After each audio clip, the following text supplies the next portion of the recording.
3 men tried, and the dust remembers every one of them, she said, her voice calm as the wind moving through dry grass. The crowd shifted, boots grinding into the hard earth, a low murmur rolling like distant thunder. Noon sun burned overhead, casting sharp shadows across the open yard, where the bull stood alone behind the wooden rail, breathing slow, heavy, watching. It was a massive animal, near 1,800 pounds, muscle rippling under a hide marked by old scars and rope lines that told stories no one here bothered to understand. Flies hovered in the heat. Leather creaked. Somewhere, a horse stamped impatiently. And in the center of it all, Nayeli stood, still and unyielding, her dark eyes fixed not on the men, but on the silence between them. "Tame him," she repeated, softer now, almost like a truth spoken only to the air, "and I will marry you." Laughter followed, sharp, careless, the kind that comes easy when fear hides behind pride. A few men stepped forward before, loud voices, quick hands, each one certain strength meant control, each one stepping back slower than they approached, their confidence left somewhere in the dust. The bull never rushed. It never needed to.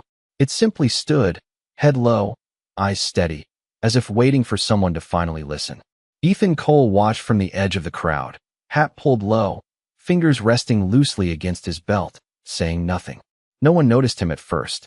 He wasn't the biggest man there, nor the loudest, nor the kind who needed attention to feel certain of himself. He just stood, quiet, as the wind shifted and carried the smell of dry earth and animal sweat across the yard. When he finally stepped forward, it wasn't sudden. It was inevitable. A few heads turned. Someone scoffed. Another one. A man muttered under his breath, already expecting the same ending. Ethan didn't answer, didn't even look their way. His eyes stayed on the bull, steady, patient, as if reading something written beneath the surface. Nayeli noticed that. The way he moved without hurry. The way he didn't square his shoulders like he had something to prove. He stopped a few yards from the gate, resting his hand on the rough wood, feeling its worn edges beneath his fingers. "You understand the terms," she said, watching him closely now. He gave a small nod. No smile. No challenge. Just acknowledgement. The gate creaked open. The sound stretched in the heat, long and deliberate, like the moment before a storm decides whether to break. The bull lifted its head slightly, not startled, not threatened, just aware. Dust stirred around its hooves. Ethan stepped inside. No rope in his hands. No tools. No rush. Behind him, the crowd leaned forward, waiting for something loud, something fast, something they could recognize as strength. But what they saw instead was stillness. Ethan stopped about 20 feet away, close enough to be seen, far enough to give space. He didn't raise his arms, didn't call out. He just stood there, breathing steady, eyes soft but unwavering. The bull shifted its weight, a low exhale escaping its nostrils, as if measuring him the same way. Time stretched thin. The kind of silence that makes men uncomfortable settled over the yard. Nayeli's gaze narrowed, something unreadable flickering beneath her calm expression. Because for the first time, someone wasn't trying to tame the bull. Someone was waiting for it to speak. The bull did not charge. It did not retreat. It simply watched, its dark eyes fixed on the man who refused to move like the others. Ethan stood there, the sun pressing down on his shoulders, the dry wind tugging lightly at the brim of his hat. He could feel the weight of every gaze behind him, the restless shifting of boots, the quiet impatience of men who had come for spectacle, not silence. But he did not turn. He did not acknowledge them. Because out here, noise meant nothing. Only presence did. The bull exhaled slowly, a low, steady sound, and took a single step forward. Dust lifted beneath its hoof, drifting in the light like fine powder. A murmur rippled through the crowd, subtle, uncertain. This was different. Nayeli felt it too. She crossed her arms, her posture unchanged, but her attention sharpened, narrowing entirely on the space between the man and the animal. Most men filled silence with force. This one let it breathe. Ethan shifted his weight, just enough to stay grounded, his boots settling deeper into the dirt. His hands remained open at his sides, fingers relaxed, not reaching, not demanding. He had seen this before. Not the same animal, not the same place, but the same look in the eyes of something pushed too far, something that had learned to expect pain before understanding. The rope marks along the bull's neck caught the sunlight, faint lines etched into thick hide, stories of control forced too quickly, too harshly. Ethan's gaze softened, not with pity, but with recognition. The bull stepped again, closer now, its head slightly lowered, not in threat, but in caution. It was measuring him, testing the space he held. The air grew tight, like a held breath stretching too long. Someone behind the fence shifted loudly, and the bull's ear flicked back for a brief second, its muscles tightening just enough to show how quickly things could change. But Ethan did not react. He did not flinch. He stayed exactly where he was, as steady as a fence post that had stood through 100 storms. Naeli noticed that more than anything. Not courage, not stubbornness. Control. The kind that does not come from force, but from knowing when not to move. Another step. Now 10 feet apart. The bull's breathing grew heavier, visible in the rise and fall of its chest. Ethan could hear it clearly, could feel the rhythm settle into something almost predictable.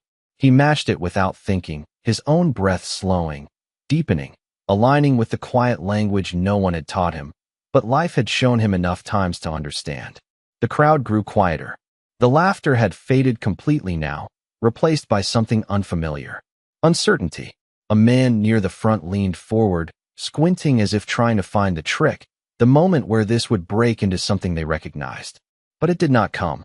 Instead, Ethan took a single step forward. Slow, measured, not closing the distance, just sharing it. The bull's head lifted slightly, its gaze locking onto his. For a brief moment, the world seemed to narrow down to that single line between them. No crowd, no challenge, just two beings deciding what the next moment would become. Naeli's fingers tightened slightly against her arm, because now she knew. This was no longer about whether he could tame the bull. It was about whether he would choose to. The distance between them held, fragile and exact, like a line drawn in dust that neither one rushed to cross. The bull's eyes did not leave Ethan, dark and steady, carrying something deeper than simple instinct. It shifted its head slightly, and the sunlight caught the old rope scar again, that faint, worn line circling its neck like a memory that refused to fade. Ethan saw it clearly now, not just the mark, but what it meant. Hands that had pulled too hard, voices that had shouted instead of listened, force used where patience should have been. He let out a slow breath, almost silent, and lowered his gaze just enough to soften it, not in submission, but in respect. That small change traveled through the air like a whisper. The bull felt it. Its stance loosened, just a fraction, the tension in its shoulders easing as if something unseen had shifted. Behind the fence, a man leaned closer, squinting, trying to understand why nothing had broken yet, why no sudden movement had turned this into the chaos they expected. But the chaos did not come. Instead, Ethan lifted his hand slowly, palm open, fingers relaxed, stopping well before the space between them closed. He did not reach for the bull. He offered presence, nothing more. The bull exhaled again, longer this time, a deep, rolling breath that stirred the dust at its feet. Its ears tilted forward, then back, reading the man the way it had learned to read danger, searching for the hidden edge that always came before pain. It did not find it. Naeli watched without blinking. Her posture remained still, but her focus narrowed further, drawn to the subtle changes most would miss. The way the animal's breathing slowed. The way its weight shifted from readiness into something closer to curiosity. This was not control. This was something rarer. Ethan took another step, closing the distance to just a few feet now. Close enough to feel the warmth of the animal's body in the dry air. Close enough to hear the quiet rhythm of its breath without effort. Still, he did not rush. His hand remained where it was, steady, patient, letting the bull decide. For a long moment, nothing moved. Time stretched thin again, pressing against every person watching, demanding stillness from those who were not used to it. Then, slowly, almost reluctantly, the bull leaned forward. Not a challenge, not a charge, a question. Its head lowered just enough that the distance between them disappeared. And for the first time, it was not the man stepping closer. It was the animal choosing to meet him. Ethan's fingers finally made contact, light, deliberate, resting against the broad, warm forehead. No force, no grip, just touch. The bull did not pull away. It did not react with fear or resistance. It simply stood there, breathing, as if the tension it had carried for so long no longer had a reason to remain. A hush fell over the yard, deeper than before, the kind that settles when something undeniable happens in front of people who were certain they understood the world. Nayeli took a slow step forward, her eyes never leaving the two figures standing in that fragile, quiet connection. She studied the way Ethan's hand rested there, the absence of dominance, the absence of demand. And in that moment, she understood what no one else had. This had never been about strength. It had never been about proving anything to a crowd. It was about whether a man could stand in front of something broken and choose not to break it further. The bull's breath warmed Ethan's hand, steady now, no longer sharp or guarded, but slow, almost searching, as if it had finally found a place where it did not need to brace against what might come next. Ethan did not move his fingers, did not press or guide. He simply let them rest there, feeling the quiet rhythm beneath thick hide, feeling the life in it without trying to shape it. Dust settled around their boots, the air softening in a way that felt unfamiliar to the men watching, as if the world itself had decided to pause and reconsider what it had always believed. A hat shifted somewhere behind the fence, then stilled. No one spoke. No one laughed anymore. Nayeli stepped closer, the faint sound of her boots against dry ground carrying farther than it should have in the silence. Her eyes traced every detail, from the relaxed line of the animal's back to the calm in Ethan's stance, searching for something hidden, something false, something that would prove this was still a contest. But there was none. The bull lowered its head slightly, not forced, not pushed, just allowed. Ethan followed the movement with care, keeping his hand where it had been invited, not where he wanted it to be. That difference, small as it seemed, changed everything. A breeze moved through the yard, carrying the scent of leather and sun-warmed earth, brushing past them like a quiet witness. Ethan's other hand lifted slowly, not to take control, but to reach for the old rope still hanging loose along the animal's neck. The fibers were worn, rough against his fingers, telling their own story of strain and resistance. He paused before touching it, giving the bull time to respond. The animal shifted its weight, but did not pull away. So Ethan gently eased the rope, loosening its hold, letting it fall away from the scar it had carved over time. The movement was careful, deliberate, like removing something that had never truly belonged there. A soft exhale left the bull, deeper than before, its body settling further, tension slipping away piece by piece. Nayeli saw that, and something in her expression changed, subtle but undeniable. This was not a man winning over an animal. This was a man giving something back. Ethan let the rope drop fully, the end of it landing in the dust with a quiet thud that echoed louder than it should have. He did not pick it up again. He did not look at the crowd. He kept his focus where it had always been, on the life in front of him, on the trust that had been offered and could be taken away just as easily. The bull lifted its head again, slower this time, its eyes no longer searching for danger, but holding a calm that had not been there before. It stood beside him now, not as something conquered, but as something understood. A man near the fence swallowed hard, shifting his stance as if unsure where to place his hands, as if the rules he had lived by no longer fit the moment in front of him. Nayeli took another step forward, closing the distance until she stood just outside the space they had created. Her voice, when it came, was low, steady, but carried through the yard with a weight that silenced even the wind. "You did not break him," she said. Ethan did not turn, did not answer right away. His hand rested one last moment against the bull's forehead before he let it fall to his side. "He was never meant to be broken," he replied quietly. The words settled into the air, simple, unforced, but they stayed there, pressing against every thought the crowd had brought with them. Nayeli studied him, not with challenge now, but with something deeper, something closer to recognition. Because the test she had set was never about strength, never about control. It was about whether a man could stand in a place built on taking and choose to give instead. The rope lay in the dust, still and forgotten, its purpose ended in a way no one had expected. For a long moment, no one moved. The kind of silence that settles after something shifts, something quiet but permanent, pressed down on the yard. Ethan stepped back, just one pace, giving the animal its space again. The bull did not follow, did not resist, It simply remained where it stood, calm, grounded, as if the world around it had finally stopped asking it to be something else. A man near the fence cleared his throat, the sound awkward, out of place, like he had forgotten how to speak without filling the air with noise. Another adjusted his hat, eyes narrowing, searching for the part they had missed, the hidden trick that would explain what they had just seen. But there was no trick. Nayeli's gaze lingered on Ethan, studying him with a depth that went beyond curiosity now. Her arms slowly uncrossed, the rigid line of her stance softening just enough to reveal something unspoken beneath it. She had seen strong men before. Many of them. Men who believed strength meant taking, holding, proving. This was not that. You could have forced him, she said quietly, her voice carrying across the yard without effort. It was not a question. It was an observation. Ethan glanced briefly at the rope on the ground, then back at the bull. I could have tried, he answered, his tone even, without pride or regret. But he already knew what that felt like.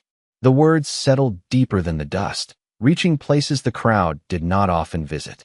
A few men shifted their weight again, less certain now, less eager to meet each other's eyes. Because what they had come to witness was not a contest anymore. It had turned into something else entirely, something that did not fit inside the rules they understood. Nayeli stepped forward, closing the final distance, her presence now part of the quiet space Ethan had created. She stood beside the bull, her hand resting lightly along its shoulder, her touch familiar, respectful. The animal did not react. It did not need to. This was never about the bull, she said after a moment, her voice lower now, meant more for him than for the crowd. Ethan looked at her then, really looked, not as a challenge, not as a prize, but as someone who had been watching all along.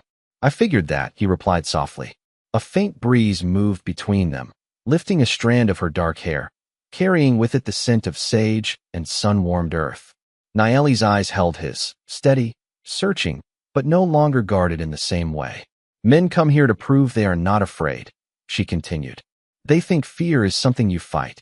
She paused, glancing briefly at the rope in the dirt, then back at him. But fear listens, just like he did. Ethan nodded once, slow, understanding more than the words themselves. Behind them, the crowd remained quiet, no longer certain where they stood in this moment, no longer sure what part they played. The space that had once belonged to noise and challenge now belonged to something else, something heavier, harder to dismiss. Nayeli drew a small breath, her shoulders settling as if a decision she had carried for a long time had finally reached its end. You met the terms, she said, her voice steady again, but different now, no longer a challenge thrown into the wind. It carried weight, meaning, the kind that did not need to be raised to be heard. Ethan did not smile, did not step forward. He simply stood there, the same as before, calm, grounded, unchanged by what had just been placed in front of him. And in that stillness, something shifted again. Because for the first time, it was not the bull being tested. And it was not the man either. It was the space between two worlds, waiting to see what would happen next. The words hung in the air longer than they should have, not because they were loud, but because no one was ready for what they meant. The wind moved again, slow and steady, brushing across the yard as if it, too, was waiting. Ethan shifted his weight slightly, his boots pressing deeper into the dirt, but he did not step closer to her. He did not reach. His eyes moved briefly from Nayeli to the bull, then back again, as if making sure nothing in that quiet moment had been misunderstood. Terms are easy to meet, he said after a pause, his voice calm, measured. It is what comes after that matters. A few men at the fence exchanged glances, uneasy, as though the ground beneath them had changed without warning. They had expected celebration, or at least a clear ending. A winner, a claim, something they could recognize. But this felt unfinished in a way they could not explain. Nayeli tilted her head slightly, studying him again, this time not as someone being tested, but as someone who had just answered a question she had never spoken out loud. Most men would have taken what was offered, she said quietly. Her hand rested against the bull's shoulder, fingers moving lightly along its hide, grounding herself in something familiar. Ethan let out a slow breath, the corner of his jaw tightening just enough to show the weight behind his next words. Most men think something offered is something owed. He glanced at the rope again, still lying where it had fallen, then lifted his gaze back to her. I do not. The silence deepened. It was no longer tense. It was heavy, the kind of quiet that asks something of everyone inside it. Nayeli's eyes softened, just a fraction, though her posture remained straight, unyielding in its own way. She stepped forward, closing the space between them until only a few feet remained, close enough that the dust between their boots no longer felt like distance. You turned away from what others would have fought to claim, she said. Why? The question was simple. The answer was not. Ethan did not respond right away. He looked past her for a brief moment, out toward the open land beyond the yard, where the horizon stretched wide and empty, where choices were made without witnesses and lived with long after. Because not everything meant to be earned is meant to be taken, he said finally, his voice low, steady. Some things they decide for themselves. Nayeli held his gaze, searching, not for weakness, but for truth. And she found it, not in his words, but in the way he stood. The way he had stood the entire time. Without demand. Without expectation. The bull shifted slightly beside her, its presence now quiet, almost unnoticed, no longer the center of attention, but a part of the moment that had shaped everything. Behind them, the crowd remained still, uncertain whether to stay or leave, as if stepping away would mean missing something important, something they could not yet name. Nayeli drew in a slow breath, her shoulders rising and falling with it. And for the first time since she had spoken the challenge, her voice changed. It lost its edge. Then you understand, she said softly. This was never about choosing a husband. Ethan nodded once, not surprised. No, he replied. It was about seeing who would choose not to own what they do not understand. The words settled between them, quiet but final. Nayeli looked at him for a long moment, then turned her gaze briefly to the crowd, to the men who had laughed, who had watched, who had expected something simpler. When she looked back at Ethan, something had shifted in her eyes. Not surrender, not victory, something closer to respect. Then the choice is no longer mine alone, she said. And this time, when the silence returned, it did not feel empty. It felt like the beginning of something neither side had ever truly considered before. The wind carried her words across the yard, and this time, no one tried to interrupt them.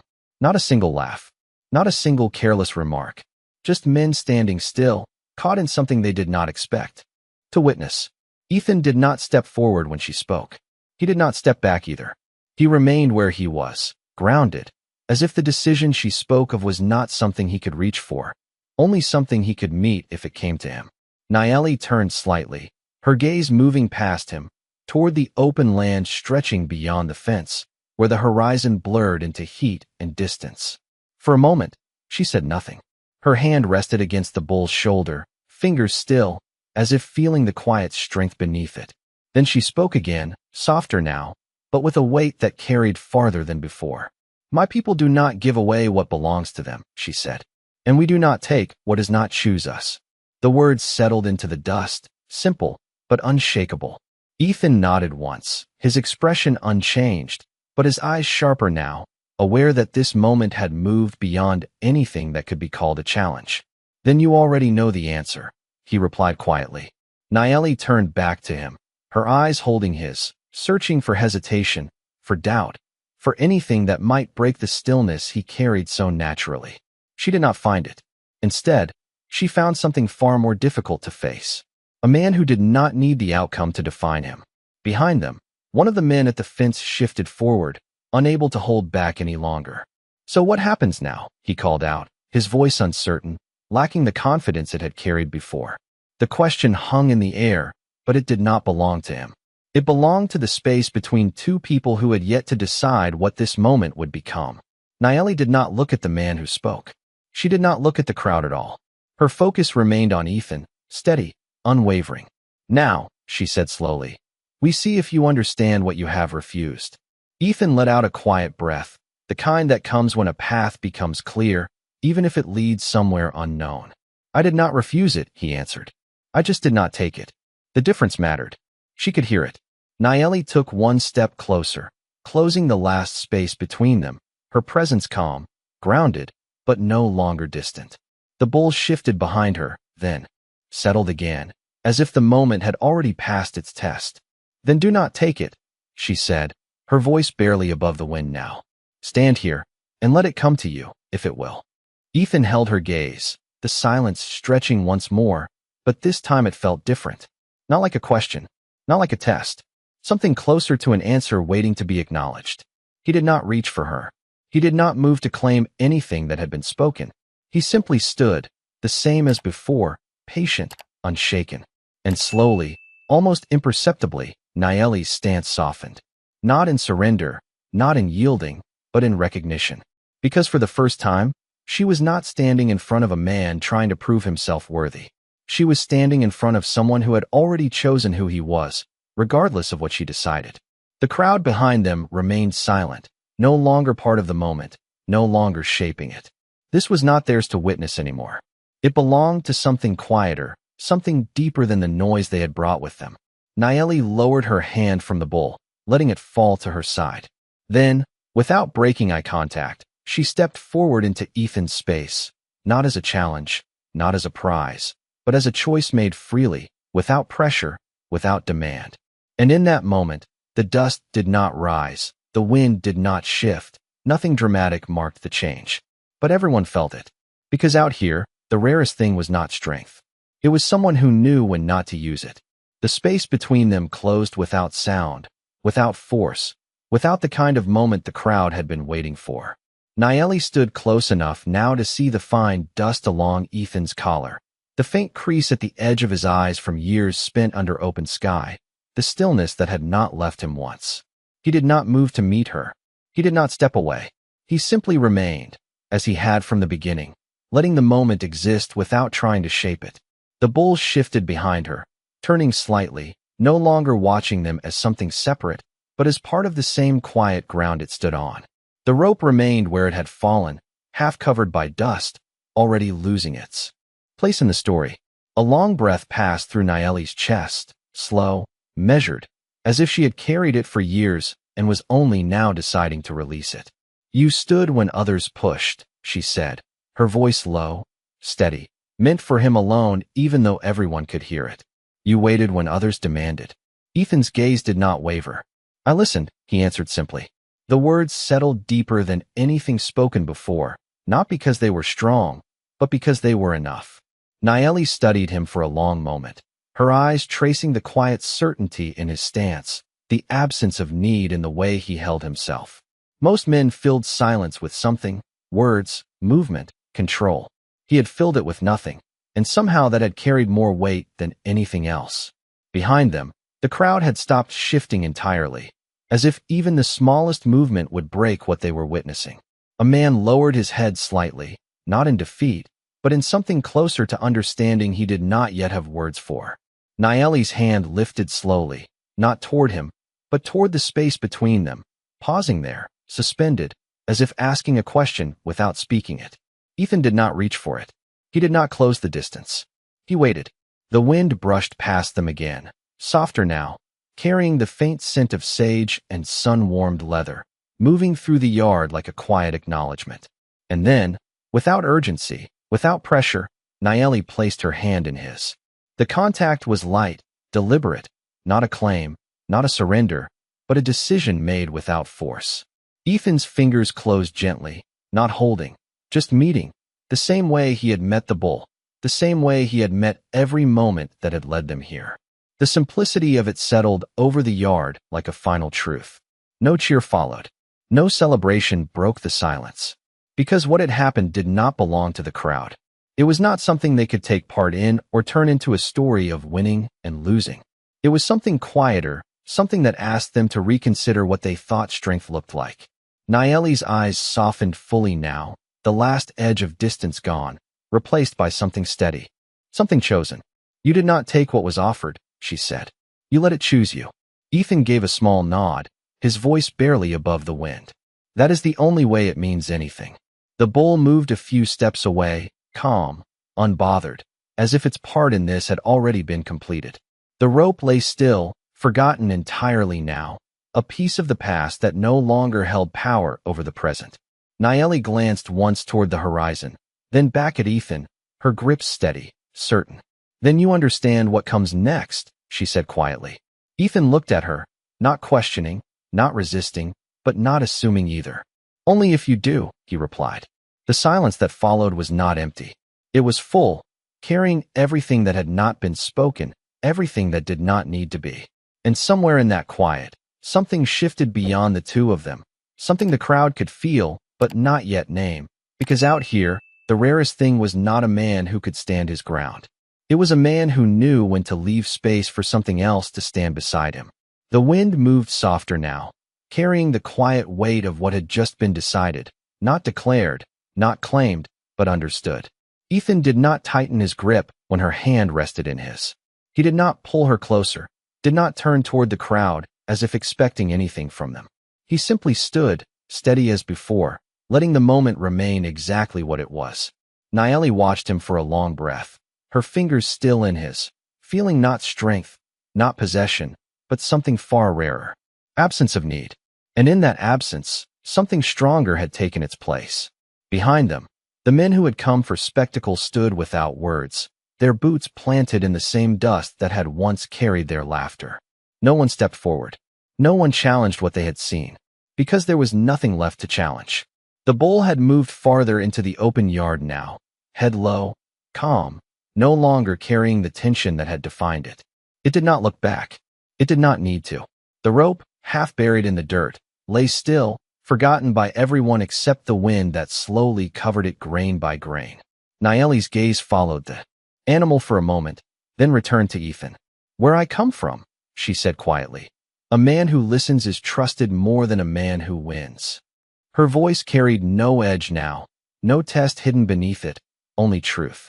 Ethan nodded once, his eyes shifting briefly toward the horizon before settling back on her. "Where I come from," he replied. "Most men forget that." A faint breath of something like a smile touched the corner of her lips, small, almost unseen, but real. She took a step beside him, not in front, not behind, but next to him, her hand still resting in his without weight. The space between them no longer needed to be measured. It had already chosen its shape. The crowd began to shift then, slowly, uncertainly, like men waking from something they did not fully understand. One by one, they stepped back from the fence, their eyes lingering not on the bull, not even on Nayeli, but on Ethan, as if trying to carry something away with them, something they could not quite name. No one spoke. No one tried to explain what they had seen. Because out here, some things did not belong to words. Nayeli turned slightly toward him, her voice lower now, meant only for him, even if the wind chose to carry it farther. "You walked into this place with nothing," she said, "and you leave with nothing taken." Ethan's gaze held hers, calm, unwavering. "That is the only way anything stays," he answered. The words settled between them, simple, final, like a truth that had been waiting to be spoken for a long time. Nayeli studied him one last time, not searching now, not questioning, just seeing. Then she gave a small nod, the kind that does not ask for approval, the kind that marks the end of something and the beginning of something else. She released his hand, not pulling away, just letting it fall naturally, like a moment that had already fulfilled its purpose. Ethan did not reach to hold it again. He did not need to. The connection remained, not in touch, but in understanding. He turned then, slowly, his boots pressing into the dirt as he walked toward the open land beyond the yard. No rush, no hesitation, just the same steady pace he had carried from the beginning. Nayeli watched him go, her posture straight, her expression calm, but her eyes followed him farther than the others did. The bull stood quiet behind her. The rope lay buried, and the crowd, now silent, made way without a word. Because out here, the strongest man was not the one who stayed to claim what he had earned. It was the one who knew when to leave it behind. "You shouldn't be here." Nahimina's voice sliced through the stillness, sharp as the desert wind. Jack Thornton, standing tall in the saddle, couldn't help but notice how her words seemed to carry more weight than any threat he'd ever faced. His horse pawed at the dirt, nervous, but Jack didn't flinch. "I've seen enough of this land to know where I'm needed," he said, his voice steady, unwavering. Nahimina's dark eyes narrowed, but she said nothing. Her gaze lingered on him, a silent challenge in the air between them. Jack's fingers tightened around the reins, the leather creaking beneath his grip. He had heard the stories, tales of Apache women, fierce and untamable, and here she was, standing before him, embodying every legend. "I'm not here to fight," Jack continued, his words measured, his heart racing despite the calm in his voice. I'm here because of this. He pulled the pendant from his neck, the silver catching the sunlight as he held it up. Nahimina's eyes flickered to the pendant, recognition flashing across her face. It was the same one her grandmother had worn, a piece of the past she had long buried. How do you know about this? She demanded, her voice tightening. Jack lowered the pendant slowly, careful not to provoke her. My mother gave this to me, he said softly. She told me to find the one who wore it. To find you. Nahimina's breath hitched, her heart pounding against her chest. She had been running for so long, hiding, protecting what remained of her people, of herself. She had sworn off any connection, any distraction from the mission that had kept her alive. But this man, this cowboy, was here, holding a piece of her history, a history she'd tried so hard to forget. You've been lied to, Nahimina said, stepping back, her eyes clouded with uncertainty. This is nothing more than a curse. Jack took a step forward, his boots crunching in the sand. I don't believe that, he said, his voice low. My mother didn't lie, and I'm here to help you, whether you want it or not. Her eyes softened for a moment, a flicker of something deep within her, but she quickly masked it with cold resolve. I don't need your help, she snapped, turning her back to him. You're just another man who thinks he can save me. Jack's chest tightened, but he stood his ground. Maybe I'm not here to save you, he said quietly. Maybe I'm just here to listen. Nahimina paused, her shoulders tensing as she stood with her back to him. She wanted to walk away, to retreat into the silence of the desert, but something held her there, something she couldn't name. She felt the weight of the past pressing down on her, the ghosts of her people whispering in the wind. Jack's voice cut through the storm of her thoughts. I haven't been touched by a man for a long time, Nahimina whispered, her voice barely audible. Jack froze. The words hung in the air between them, heavy with unspoken meaning. Nahimina didn't turn around. She couldn't. Not yet. The tension was unbearable, the air thick with everything left unsaid. And in that silence, Jack knew something had changed. She wasn't just the fierce Apache woman he'd heard about in stories. She was a woman who had fought for her survival, who had been betrayed, and who had, for far too long, carried the weight of the world alone. And Jack, for all his strength and courage, realized that maybe it wasn't about saving her at all. Maybe it was about being there, standing beside her in a world that seemed intent on tearing them both apart. The desert wind picked up, carrying the scent of dry earth and wild sage. Jack stood there, frozen, his heart racing at the weight of Nahimina's words. She didn't look at him, her face still turned away, her posture rigid. The silence stretched, thick with tension. Jack didn't move, didn't speak. What could he say? He had come here with nothing but the hope of helping, and now, with that one quiet confession, everything had shifted. Nahimina, the strong Apache woman he'd heard about in the stories, wasn't just the fierce warrior she appeared to be. She was a woman, one who had been through more pain than anyone could understand. And Jack realized, in that moment, how little he truly knew about her life. She had seen loss, betrayal, and loneliness. But in the same breath, she had survived. I don't need anyone, she said again, her voice quieter now though, still filled with that same iron resolve. Jack took a step closer, his boots crunching in the sand. I don't want to change you, Nahimina, he said softly, his voice steady. I just want to understand. She finally turned to face him, her eyes dark and unreadable. You can't understand, she said, her voice barely above a whisper. You have no idea what it's like to carry the weight of your people's history, to feel their pain in your bones, to know that you can't stop it, no matter how hard you try. Jack took another step forward, slowly, cautiously, as though approaching a wild animal. He could see the flicker of something in her eyes now, vulnerability, fear, hope, all tangled together. Maybe I don't, he admitted, his gaze locked on hers. But I'm here now, and I'm not going anywhere. Nahimina's breath caught in her throat, but she didn't look away. The heat of the desert was nothing compared to the heat building between them. Why? She asked, her voice raw. Why do you care? Jack paused, searching for the right words. Because, he said finally, I've been alone too long, too. And I don't think either of us were meant to carry this weight by ourselves. Nahimina was silent for a long moment, as if considering his words, testing them. Jack could feel his heart pounding in his chest, his palms beginning to sweat. The air between them felt thick, heavy, almost electric. Finally, Nehemina spoke, her voice soft but steady. "You don't know anything about me," she said, shaking her head slightly. "You don't know what I've been through, what I've lost." "I know you've lost a lot," Jack said, his voice gentle. "But I also know that you're still standing here, still fighting." Nehemina's eyes flickered, just for a moment, as though something inside her shifted.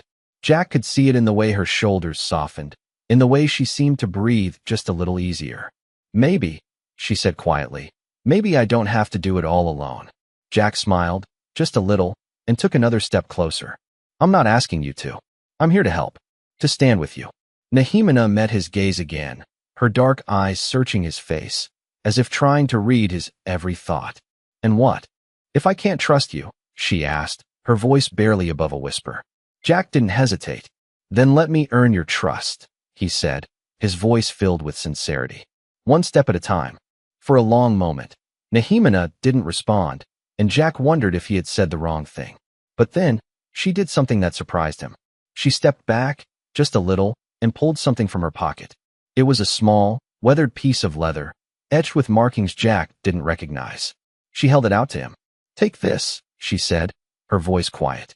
"It's a sign that I'm willing to try." Jack took the piece of leather, his fingers brushing hers in the exchange.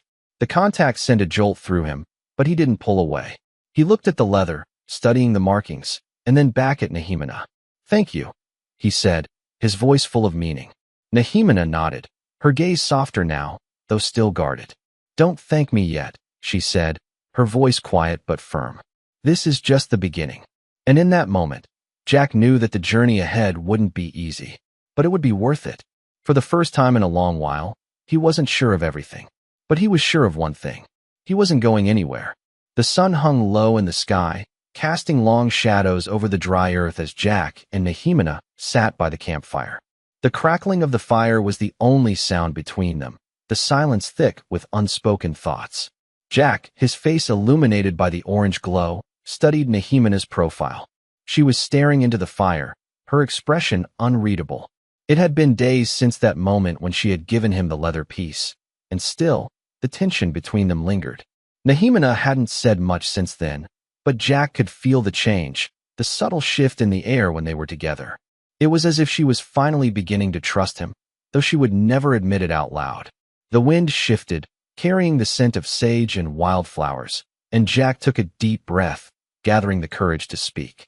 "You know," he began slowly, "I've spent most of my life alone." Nehemina didn't look at him, but her ear twitched, a small sign that she was listening. "I've had my share of regrets, things I wish I could take back," he continued, his voice steady but heavy with the weight of his words. "But being out here with you, it feels different. Like maybe I'm not as alone as I thought I was." Nehemina's fingers tightened around the small, carved piece of leather in her hand, and Jack could see the muscles in her jaw tense as she fought with her own emotions. She had lived her life by a code. Never let anyone get too close, never trust too easily. But here, in the quiet of the desert, something was changing.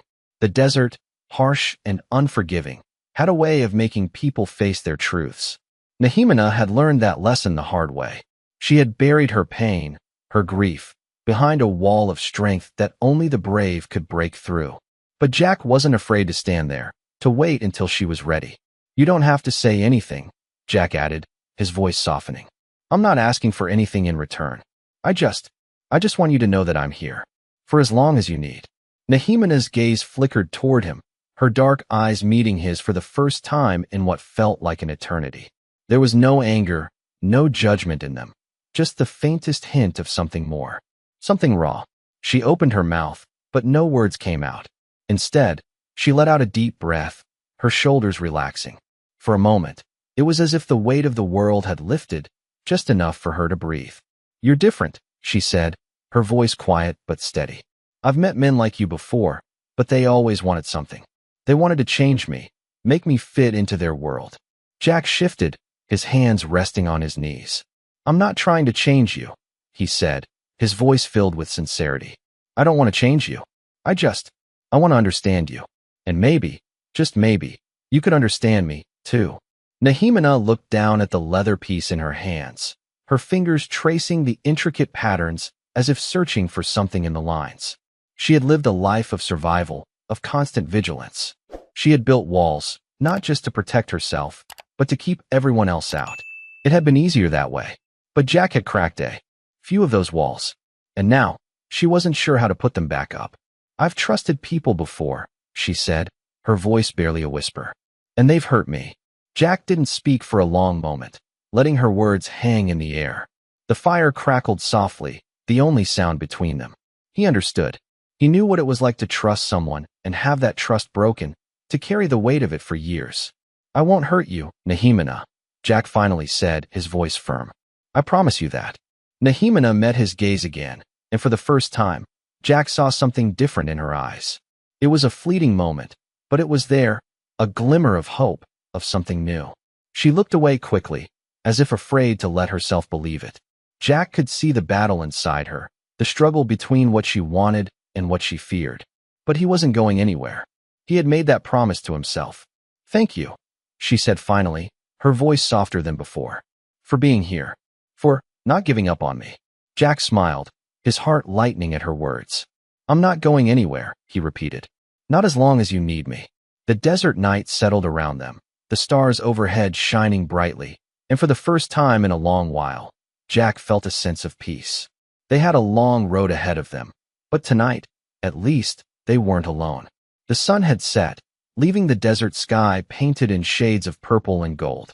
The crackling of the fire was the only sound breaking the stillness of the night. Jack sat cross-legged, watching Nehemina as she worked, her movements fluid and purposeful. She was mending a torn piece of cloth, her brow furrowed in concentration. Jack had learned that silence was often the best way to be with her. She spoke little, but he had come to understand the quiet moments between them, the subtle shifts in her expressions. She wasn't ready to talk about the past, but Jack didn't push. He was willing to wait. "You've been quiet tonight," he said, his voice gentle, as he reached for his canteen. Nehemina didn't look up at him, but she did pause for a moment, her fingers stilling on the fabric. "Some things don't need words," she replied, her voice soft but steady. Jack nodded, not pushing any further. He respected her space. But in that moment, something shifted. It wasn't much, just a small change, but Jack felt it. The distance between them was narrowing, little by little. Nehemina finally looked up at him, her dark eyes searching his face. "You're not like the others," she said quietly, as if weighing her words carefully. "You don't judge me for who I am." Jack's heart skipped a beat. He had heard the stories, knew the pain she carried, but never once had he felt the need to judge her. He only saw her strength, her resilience. "I'm not here to judge you," he said softly. "I'm here to understand you. I'm here because I care." Nehemina's gaze flickered, just for a moment, as if she were afraid to let herself believe him. But she didn't look away. There was something in her eyes now, a vulnerability she rarely showed. For the first time, Jack saw not just the warrior, but the woman behind the wall she had built. "You're not afraid of me," she said, her voice almost a whisper. "Most men are." Jack shook his head, his voice steady. "I'm not afraid of you, Nehemina. I'm here because I see you." She swallowed hard, her throat tightening. "I've spent so long hiding who I am, hiding from the world. But with you, it's different. I don't have to hide." Jack reached out slowly, as if giving her the choice to pull away. His hand rested near hers, the warmth of his touch close, but not demanding. Nehemina didn't pull away. Instead, she let her fingers graze his, just for a moment, but it was enough. The connection was there, unspoken but undeniable. She took a deep breath and looked away, her gaze turning back to the fire. "I'm scared, Jack," she admitted, her voice barely audible. "Scared that if I let you in, you'll leave. Like everyone else." Jack's heart clenched at her words. He had never understood the depth of her fear until now. The pain, the betrayal, the loneliness, it had all shaped her, made her wary of trusting anyone. But Jack wasn't like the others. He wasn't going anywhere. "I'm not going to leave you," he said, his voice filled with certainty. "I promise." Nehemina turned to face him again, her eyes searching, his for any sign of doubt. But all she found was sincerity. For the first time in a long while, she let herself believe in the possibility of something more. "Thank you," she whispered, her voice thick with emotion. Jack smiled, his heart full. He wasn't sure what the future held, but in that moment, under the vast desert sky, he knew one thing for certain. They were no longer alone. They had each other, and that was enough. The moon hung high in the sky, casting a silver glow over the desert landscape. The crackling of the fire was the only sound that broke the stillness of the night. Jack sat on a nearby rock, his eyes fixed on Nehemina as she worked on her bow, the rhythmic sound of her hands carving the wood calming in its repetition. He had come to appreciate these moments, these quiet exchanges where no words were necessary. Nehemina's presence had become a constant comfort, a presence that filled the silence without needing to be spoken. Jack had always been a man of action, of doing.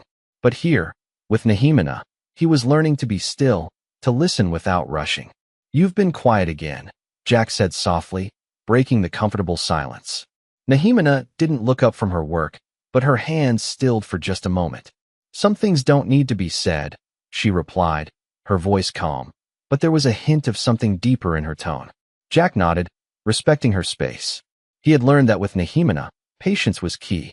She had opened up to him in ways he hadn't expected, but there were still parts of her that remained hidden, buried beneath the strength she showed to the world.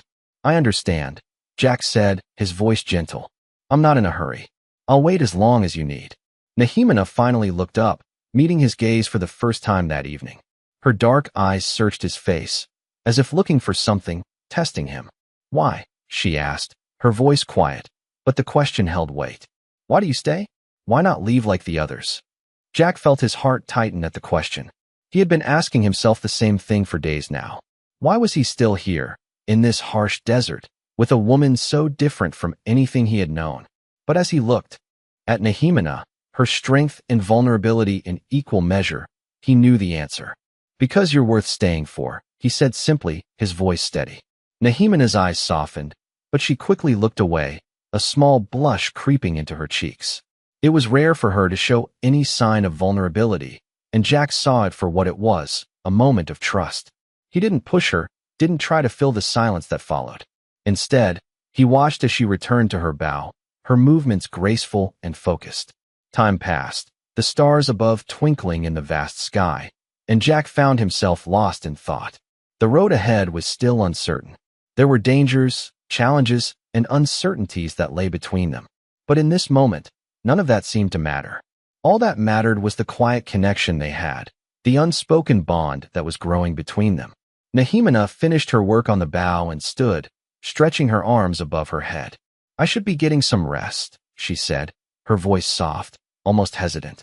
Jack stood as well, giving her space. "Of course," he replied, his voice respectful. "I'll take the first watch tonight." Nehemina nodded, a small smile tugging at the corner of her lips. "Thank you," she said, her voice barely above a whisper. Jack watched her as she made her way to the bedroll, the firelight dancing across her features. He could see the exhaustion in her movements, the toll that years of survival had taken on her. But there was also something else, something that Jack hadn't seen before.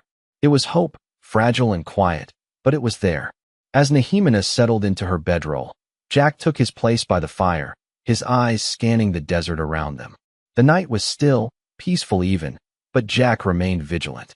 He had made a promise to himself that he would never leave Nehemina, not now, not ever. And he would keep that promise, no matter what came next. The morning light filtered through the cracks of the rocks, painting the desert floor with soft hues of orange and pink. Jack sat by the fire, a pot of coffee brewing beside him, the air still cool with the remnants of the night. He glanced over at Nehemina, who was packing her things, preparing to move on. The journey was always uncertain, but with her, it felt different now.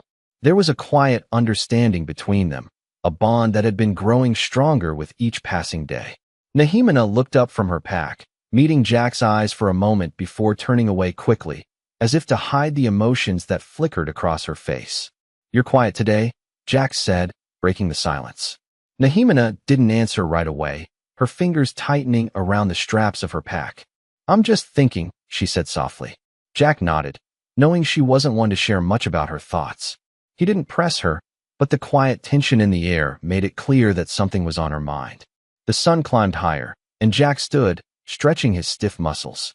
"We'll head out soon," he said, keeping his voice light. There's a place a few miles up the trail. We can rest there. Nehemina nodded, her gaze far away. Jack couldn't help but notice how different she seemed now compared to when they had first met. She had been so closed off, so wary of everyone, even him.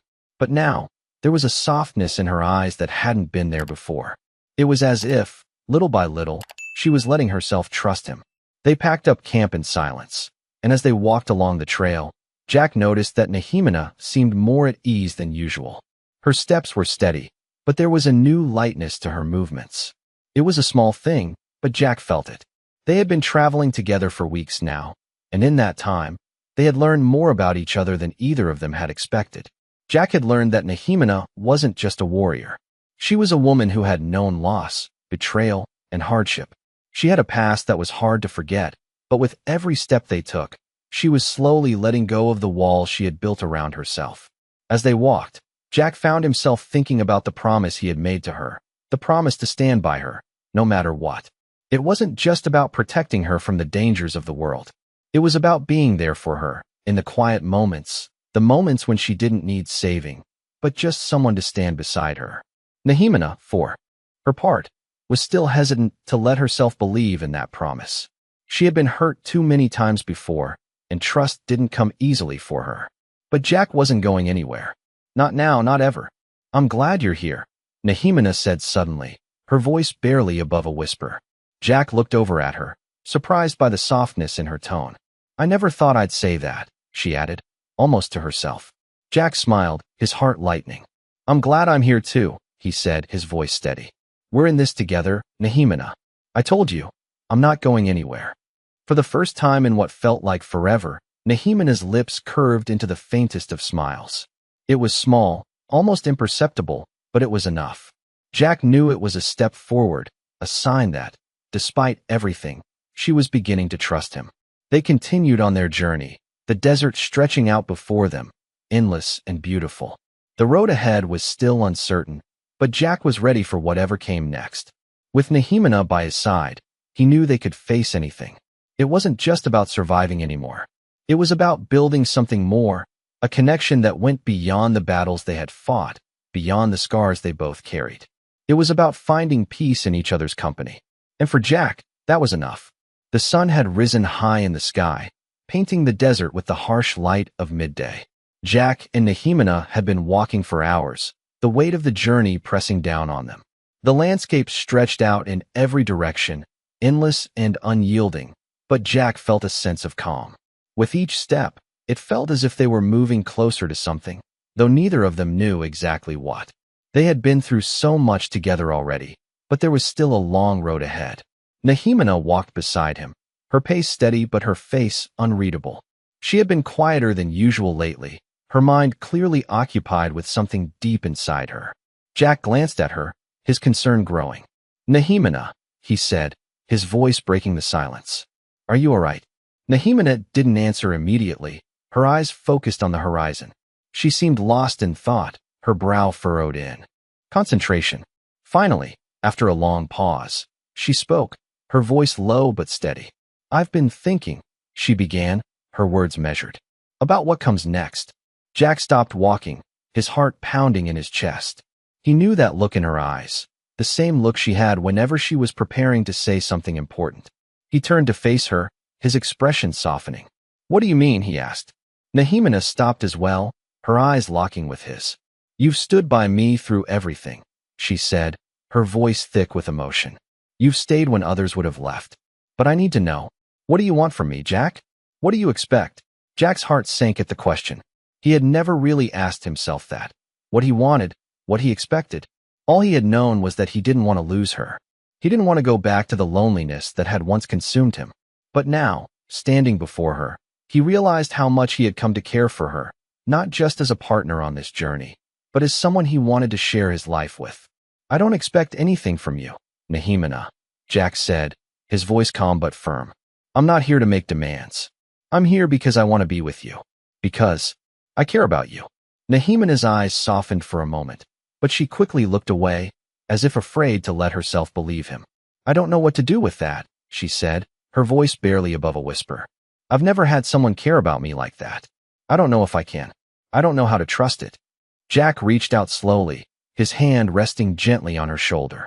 You don't have to know right away, he said softly. You don't have to trust me all at once. Just take it one step at a time. Nehimena's shoulders slumped, the weight of her words and her emotions heavy in the air between them. I don't want to hurt you, she said, her voice breaking. I don't want to drag you into my world, Jack. It's a world of loss, of fighting, of never knowing what comes next. I don't want to pull you into that.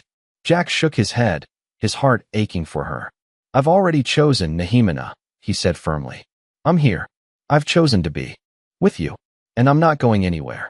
Nehemena looked up at him, her eyes filled with a mix of fear and hope. For a moment, she seemed like a different person, vulnerable, uncertain, but not completely closed off. I'm scared, Jack, she admitted, her voice barely audible. Scared of what could happen if I let myself trust again. Jack stepped closer, his hand resting on hers. I understand, he said softly, but you don't have to face it alone. I'm right here with you, every step of the way. Nehemena looked down at their joined hands, her breath catching in her throat. For a long moment, she said nothing, as if processing everything he had said. Then, finally, she nodded. It was a small, almost imperceptible gesture, but it meant everything. One step at a time, she whispered, her voice quiet but steady. Jack smiled, his heart swelling with emotion. It wasn't perfect, and the road ahead would still be difficult.